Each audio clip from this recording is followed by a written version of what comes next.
started with named parameters. Now, this would be, I would say, one of the most important topic you need to understand when you want to get started learning Flutter. Now, this named parameters is based on functions. If you don't understand how functions work, you can watch the recent video and so that you can understand how named parameters work. Now, named parameters are just parameters that identify by their names instead of their positions. Now, this is not going to be complex, trust me. I'm going to simplify that for us. So remember, this name parameters is based on the topic we've learned already, which is called functions. If you don't understand functions, this might be technical. So make sure you watch the recent video, which is based on functions. So this is my ID here. The first thing you want to do is to actually open up a Dart file. So you could name it named parameters.dart or just parameters.dart. And of course, the first thing we have to do is to open the main function. Now, before I really proceed showing you what name parameter is all about, my terminal at the bottom here, I would like to put it on the right hand side so that you can actually get to see what I'm doing properly. Now, to adjust that, you want to go to view at the top left corner there. Okay, and then on view, what you simply want to do is to go to appearance. Okay, so view, then appearance, and then appearance, you see an option called panel position. Now this panel position by default is at the bottom. That's our terminal. So I just want to put it to, I could put it to the right. I think that may look good. Okay, good. And I'll close the sidebar, Ctrl B. Now, so that you can actually see properly the result and whatever I'm typing. So to understand them parameters, I'm simply going to be creating a simple function first of all. Remember, in the last class, we stopped at trying to understand what name parameter is. So this is just a separate video for it.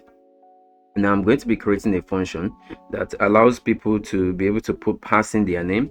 I want to be able to greet anyone, and I want them to pass their name and their age. Okay, so let's simply at the bottom or at the top of your or outside your main function, let's create a function called void, and I'm going to create a name it greeting, or let's just make it greet that way with your parentheses that way. Okay, so inside of this, I just simply want to print let's actually print name, so the variable called name.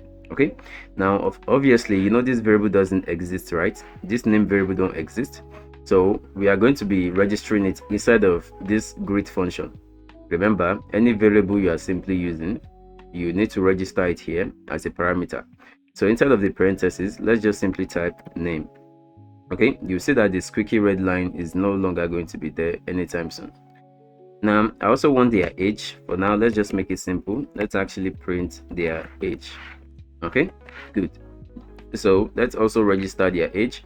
But before we register their age, remember, anytime they need to type their name, of course, that's always going to be a string, right? So I want to come before this name and say I want this name just to only accept string. So you just type string and a space like this. So what you have simply done is that anytime any user needs to type in their name, anytime the function is called, then the only value that can be allowed should be a string. And that's why we are putting a string before the name. Let's also register the age as a parameter. So you put a comma, then age is going to only accept integer because it's only numbers, right? Good. So this is how it's simply going to be done, and it's not that complex. But I want to modify this print statement a little. I just want to make it a little nicer. So I'll wrap them in a double quotes like this. And let's say I just want to add a text like my name is. So, or let's just make it simple. Let's just say name, or your name is, then whatever name they type anytime they call the function. So let's do the same thing for this as well. So let's wrap this in double quotes and then just say age and whatever their age is, right? Good. Now this is very simple, and this is all. So we've created a simple function that anytime you call the function, you need to pass in your name and your age. Okay, and then it will print name, then whatever your name is, and age, whatever your age is. Now to call this function, we have to go back to our main function at the top there. So let's open this parenthesis. So to call the function name is simply called greet. and we are going to pass in two arguments. If you don't pass an argument, you should already see that when you move your mouse on this parenthesis, it simply gives you a warning, and it simply tells you that two positional arguments, that is two arguments, are simply missing. Okay, so let's pass in the two arguments. Now anytime you want to pass in the two arguments, this is where what we call named parameters come in. Okay, anytime you want to pass the argument, the first thing you pass is the name, right? Because that's the first thing we simply have registered, right? And the second thing you'll be passing will be the age, right? Now let's pass in the name inside of the greet function. Okay, so let's pass in the first name called John, put in a comma, and let's pass in the age, so 33. So this is just simply it. So what we have just done now is this name you've passed in here. Okay, this is what we call a positional parameter, and the reason why we call it a positional parameter is because if I had to change this John to, let's say, a decimal, right? Now this is going to give me an error because we have already registered it from the main function that the first thing that should be passed must be a name. It already has a position, right? The first position that must be passed should be the name. The second position should be age, right? So but we are passing in a different value, and this is going to give you an error.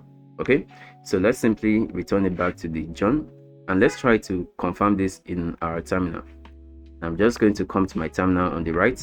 So in my terminal, I'm going to be running that, then the name of the file, so that space, then the file name is called named-parameter.dart, and press enter. So let's see the result that we get.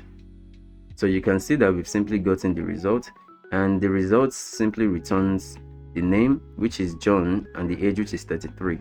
Remember, this is just a normal text we added to our print. Okay, so this is like a normal text, but whatever name they types would be the name that will be here, and whatever age they type would be the name. Okay, so this is what we called, so passing in the proper value, okay, based on the way it was registered first, okay, is what you must put in.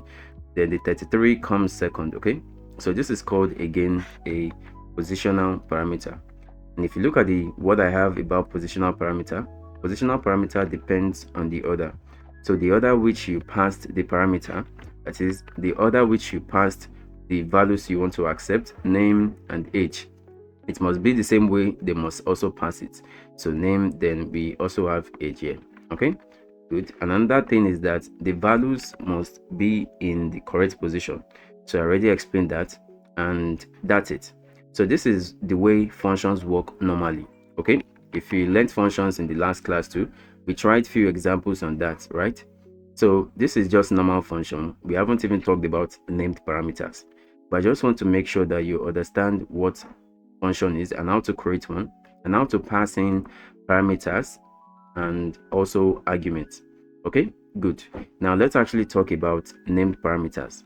So these named parameters, it won't depend on the order this time. It will depend on the parameter name, and again, named parameters can be written in any order.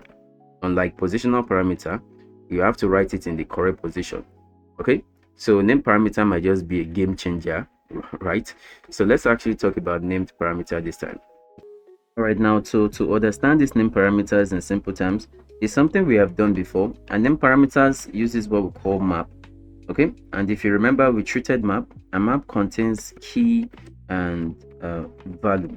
Okay, remember we created the map in the last class, where you could have is, for example, maybe the name would be the key, then the value is going to be whatever name it is, right? And we also have, say you want to add age. Okay, you can add age, and the age can be anything. So this is like what map is, and that is what named parameter is exactly using. And when we treated collections.dat, I talked about map as key values. Remember this topic, right, where we actually learned how to use map. Okay, so that's simply what this named parameters actually going to use. And how do we fix it now? So first of all, where you have registered your variables, you see in the function called greets. Okay, now this is where we registered the variables we are using inside it, right? So the first thing you do is to wrap it inside a to make it a map. Okay, so what you do is to put curly brackets at the start, and at the end you also put a curly bracket like this. Okay, so but it is not done And what we need to do now is that anytime the user types their name, we want them to type their name is a must. Okay, and if they also want to type their age, it is a must, right? We want them to type their age, because sometimes if you are using name parameter, you can only type in your name and it will still work, right? But I want it to make it a necessity. I want to make it compulsory that the user must type their name and the age. Okay, so what we need to do now is before this first parameter, okay, before the string, what we need to add is what we call required. Required means it is a must you add your name anytime you want to use this function. Okay, so come before the required, the string, rather than type required. Okay, put space. That's it. You have to do the same thing for age too. Okay, so come before the int, then you add required. Now required is optional. If you don't want to add it, that's fine, right? But I'm only showing you that this is the standard procedure. So again, remember the first thing I did was to wrap it inside the curly bracket, that is to make it a map. You know, map uses this curly bracket, right? And the second one thing I did was to add required before the string, okay, before the first argument and before the second argument. Good. Now that's all for that. So the last thing we would need to do is that anytime you want to call this function inside anywhere or inside your main function, now you're not just going to write John like this. Okay, what you are going to do is, because it does not identify John, it does not know what John is, right? So you are going to make this a dictionary, I mean a map. Okay, and all you just need to do is, this name won't be like this, it's just this name, the name of the variable is going to be here. Okay, and you are going to be having something like name, then colon, then John. Okay, so this is how it's going to look like. We'll do the same thing for h2. Okay, good. You see where I'm going to. So let's actually add, let me zoom out. Let's add the name attribute now. So you simply say name, you don't need to put it in a double quotes. Okay, just type name colon. Okay, and that's all. You do the same thing for h2. You must specify that this 33 is for this age. Okay, this age that is here, you must specify that it is for it, right? So what you just simply need to do is to just type it as a map. So you come before the age, put colon like this. So the age is the key, the 33 is the value, right? So that's just what name parameter is. There's nothing else to explain if you already understand this. Okay, so let's actually try to run this to see if we actually get the result in our terminal. So let's come to our terminal here and try to run the file now to see if it still returns us the same way it returned it earlier. Okay, so you can see we have age 33, name John. You remember the old time it was the same way we returned it, right? So but what's now the main purpose, since both of them are returning the same thing? The advantage is very, very nice, and the advantage is that, remember, when you are using this positional parameter, remember the order is a must. Okay, if age comes first, for example, the first thing that comes first is name, right? That is, you need to put in your name, right? Okay, and then the second thing that comes is your age, right? That's what you need to pass. That was what we passed here. So the advantage is that you can flip this, you can let this one be here, okay, and you can let age be the other way around. So let's try it. So what we just simply do now is to, I would remove this age here, I would make it first. So let me come before everything, then paste it and put a comma. Okay, so you can see what we have simply done now, right? So just to explain in the last one, so what we have simply done now is age comes first, but anytime we want to pass it, it thinks, oh, is age string, is age name, you know, this name and age, they are not in the same position, right? And for the other one, we have name, I mean age and name, they are not in the same position, right? And this other name is, they are not in the same position, everything is messed up, right? But do you know what's interesting? It will still work, because anytime you say your age is 33, it doesn't look at the 33, it goes to look for the key, and the key here is this one here. Okay, and it also goes to look for the second key.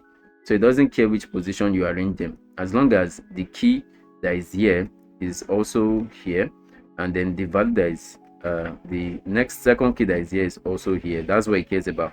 It doesn't care about the arrangement. Okay, so let's print one more. Okay, let's actually print something else. Let's say we want to print this time, let's say we want to ask their class. Okay, so let's make this variable a class variable. So but this class now, I'll put it at the first, before I'll just come before everything and put it, you know, it is the third here, which doesn't matter, so I'll put it before here, okay, from at the beginning there. All right, so I'm just going to say required, then space, you know, class is going to be a string, right? So string, then class, okay, then put a comma. Good, so that's all you need to do. So you know, class is now the first inside of the function we created, right? But we can make it either the first here or the second inside our greet function, right? So let's make it the third, right? You know, it's the first inside our main function, so let's make it the third. You see that it still works, so put a comma after your where you are calling your function, and let's actually just say class and put colon, then you can just type whatever your class is. Let's just say 711. Okay, good. So now this is simply going to work exactly the way we have actually created it. Okay, so it's very simple that way. And now let's try to run that in our terminal to see the result. So if I come here, run that again, now you see that it actually gives us an error. It's not actually an error, it's because it's telling us error, class can be used as an identifier because it is a keyword. And well, before I talk about keyword, let's change this class. We can't use class because it's special in that. So let's change this class to let's just make a school class. I'll just come before it and say sch school underscore class, and change it here too, so school underscore class, and also change it there too at the top, so school underscore class. Okay, so this should work now. So let's run that at that file again, and I would explain why it says that. So you can see now it actually works, not that we had an error actually.